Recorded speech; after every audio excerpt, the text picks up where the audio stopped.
Intrigue. Danger.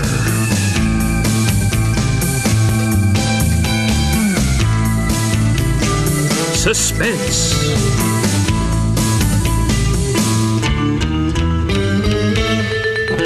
MTV Most Wanted, starring Ray Cokes. Tubular Bells II, the definitive Mike Oldfield, now available on CD, vinyl and video on WEA Records. Tubular Bells II, now available at a record store near you. Did we get paid any money for that at all, Rob? Well, I hope so. I don't know. Good evening and welcome to Most Wanted on Friday evening. It's live and it's 1 hour long this evening because of the Pulse coming along at 9:30 Central European time. So we're here for an hour. It's a packed show this evening. So packed it could go on holiday. No. Be quiet. And it's a very good evening to Rob the cameraman, who's here this evening with his usual dose of love, sex and intelligence. Evening, Rob. Evening. You're happy tonight, aren't you? Very happy. Big fan of Mike Oldfield, aren't you? Yep. Yep, I know you're stealing that video later on. Yep. He's a big... And Andy, the other cameraman cable holder, is back in the studio with us. Spook. Hello, Andy. Hello, Ray. Hello, Andy. It's the first time in 5 weeks, says Andy, that Rob and Andy have been together. And also we have Madonna with us this evening. Evening to Madonna. Evening, Madonna. Looking as lovely as ever. And hopefully you didn't see last night's programme with Dave Mustaine saying horrible things about her. Thanks, Madonna, for coming into the studio. It is a packed show. I've got a big competition coming your way. I've also got Mike Oldfield in the studio, and I'll be playing some guitar with him. He does need to learn a few more chords, really, doesn't he? And also, if that wasn't enough, I'll be introducing you, or talking about at least, a couple of new faces on MTV. Some new presenters. Mike, will you shut up a minute? I'm just trying to get on with the programme. He's practising in the background. So, first up, let's have a look at some... Right, you see, I just had to look at him a bit evil-like and he stopped. That's the power I have here. This is live from London. Now, what are we going into? This weekend, there's a lot of good programmes coming your way, a lot of new programmes coming your way. But first, news of some old favourites. What has Vanessa Warwick and the Headbangers Ball got up on the show for us this weekend? Quick, before I lose my voice. Vanessa? That was the B-52s, and later on, we may well fly you to California to witness the B-52s live in concert, so stay by your phones and stay by your MTV's Most Wanted. Special guest this evening, here to teach me how to play guitar a little bit better. As you know, it's my ambition now to become a great guitarist by next year and cash in on my European fame and release a single, with all monies going to charity, of course. So, ladies and gentlemen, please welcome Mike Oldfield. Michael, good evening. Hello. Hello, and welcome to the studio. Now, 20 years ago, I can remember... 19? Mm-hmm. You're going to pick me up on everything, aren't you? I know, I'm going to be one of those, I wish I'd done my homework better. 19 years ago, I can remember everyone that I knew had Tubular Bells. Absolutely everybody had a copy of the album. Mm-hmm. And now, 19 years later, here's Tubular Bells II. Right. People don't normally make sequels to albums, do they? Well, you see, that is why the whole idea of Tubular Bells II is so great, because I suddenly had the idea, sequels. I thought film, sequels, you know, music. Nobody's made a sequel to a piece of rock music. So once I had the idea, I had to do it. It was irresistible. It's very clever. Listening to the album, which I did today, and it's a great album. Thanks. Listening to it, it's a lot of it is like, you think, oh, that's Tubular Bells 1 there, isn't it? But it's clever because the notes are not the same, obviously. Yeah. Otherwise you'd be ripping everybody off. Yeah. Well, a lot of people rip me off. You know, how many times have you put on a commercial and thought, that's Tubular Bells, isn't it? And then you realise, no, it's not. Yeah. So that's another reason why I did it, because I was fed up with people ripping me off. I thought I'll rip myself off. Yeah. You know. But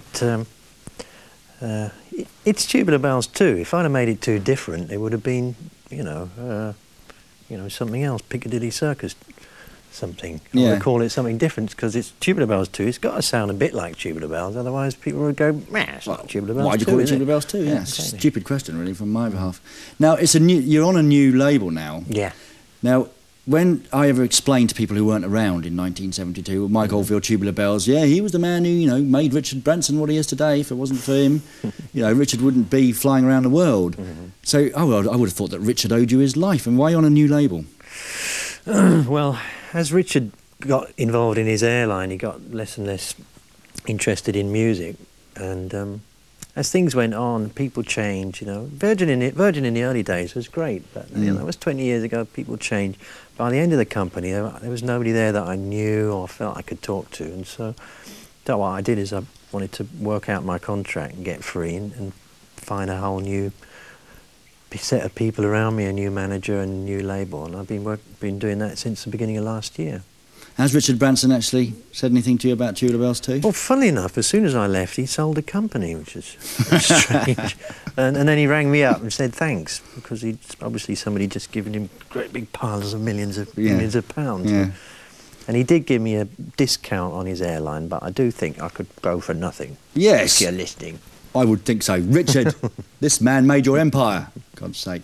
Now, you launched the album in a great big television spectacular, which is now available on video, live at the Edinburgh Castle. Right. We'll have a little look at that now. Oh. So you can comment on it if you like, just like they do at boxing matches. I'll just tell you one thing, it was bloody cold. So look at my face. Although I was a wonderful concert, I'm going, Scotland. Oh, yeah, he's just holding it all together.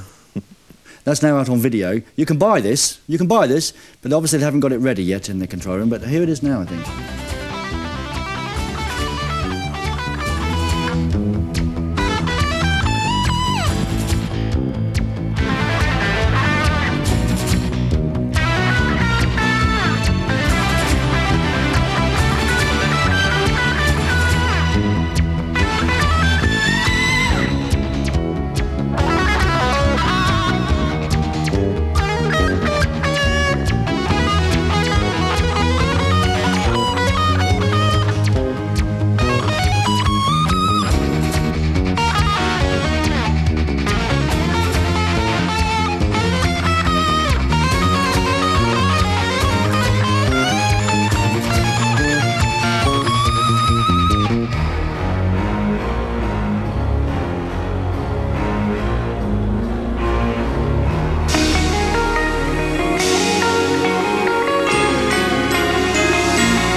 Tubular Bells II there with Mike. How do you feel about watching yourself there like that? Well, it was such a great concert. I mean, I was so nervous because the whole thing hung on this concert, you know. Nobody had ever heard Tubular Bells, and if the concert had been a success, that would have been it, you know. I'd have probably been machine gunned by the press, you know. As it turned out, you know, 2 minutes into the concert, you know, the audience was right there, right from the start, and they recognised, you know, things that came from Tubular Bells 1, but they were changed and they were updated, and it was a modern thing, you know, and they were there right from the start, and I just knew that I got it right. And then 2 days after this, we heard it gone straight to #1 in England. There was no party time all around it. It was fantastic. You're very unique as a musician. Now, in the press releases which you get from the record companies, you never know how much of this, you know, you say, but it says in here that you don't mind being an ambassador for instrumental music, and you'd like to say to kids who are making music that you don't have to make chart material. Right. But isn't it true, though, that record companies, they're not interested in experimental stuff? Don't they want people who are going to sell millions? And well, that's true as well, yeah, but, you know, that message applies to record companies as well, you know. You look at the things that have sold the most in the history of music, they're the things that are different, you know. And then, at the moment, a lot of music is computerised, and there's not a lot of real musicianship. I mean, tell me how many fabulous instrumentalists can you remember have appeared in the last 10, 15 years? How many? Zero? Mike Oldfield? No, I was here before. Oh, you said before. I mean, the only person I can think of is Nigel Kennedy. Yeah. Because the advent of computers, because you can get a synthesizer, dial up a preset and go, put your hands on the keyboard and sound like the Royal Symphony Orchestra. Yeah. People have stopped learning how to play. And programming a computer is so easy and so quick. You know, you can in 1.5 minutes sound like you're on the top 40 radio. So people, young musicians, have got to start learning how to play, really play again. You know. I think that's a good point. Having said that, quickly, we were going to see the single now, Sentinel, right. But you've used modern technology there. You've actually got together with one of the most modern bands of all, the Orb. Yes, but although I use modern technology, I keep it in a corner. It's a new instrument, you know. I still play with my 2 hands on a real instrument, you know, and I don't let the computer take over. Okay. That's the secret. That's the secret of your success. All right, time to sell some records, Mike, to sell some more records. Here's Sentinel, the single from Tubular Bells II.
that picture. That's a funny picture. That's Sentinel, of course, the single. Mike Oldfield from Tubular Bells II. There's a lot more beautiful music like that on the album, sort of music that you can put on at home and go elsewhere, I suppose.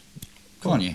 No, you sit down and bloody listen to it. Well, yeah, I mean, you bloody listen to it, but then you sort of, listen to it. But then you bloody go elsewhere, don't you? Sort of. Oh, I see what you know mean. What I mean? Oh, I thought you meant go down the pub. No, no.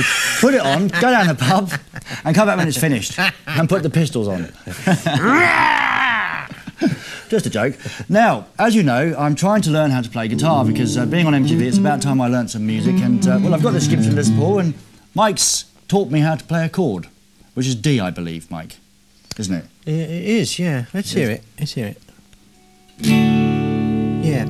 And you like flamenco music? Yes. It's one of the most wonderful forms of music in the world. But you can play a little flamenco thing. Let's just get a little rhythm going. I've actually got to play while you're playing, all right? Yeah. It's just I want a downbeat chord beginning every bar, right? Downbeat chord. 3, 4. 1, 2, 3, 4. Okay.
Wow, thank you very much, We need Mike. a dancer as well. But We need a dancer as well. Oh, we need a guitar lesson, I think, or two. Don't try that at home, kids. I'm a professional. We'll be back after the break with more Most Wanted. Mike, thanks very much. pleasure. My Wow, pleasure. brilliant stuff.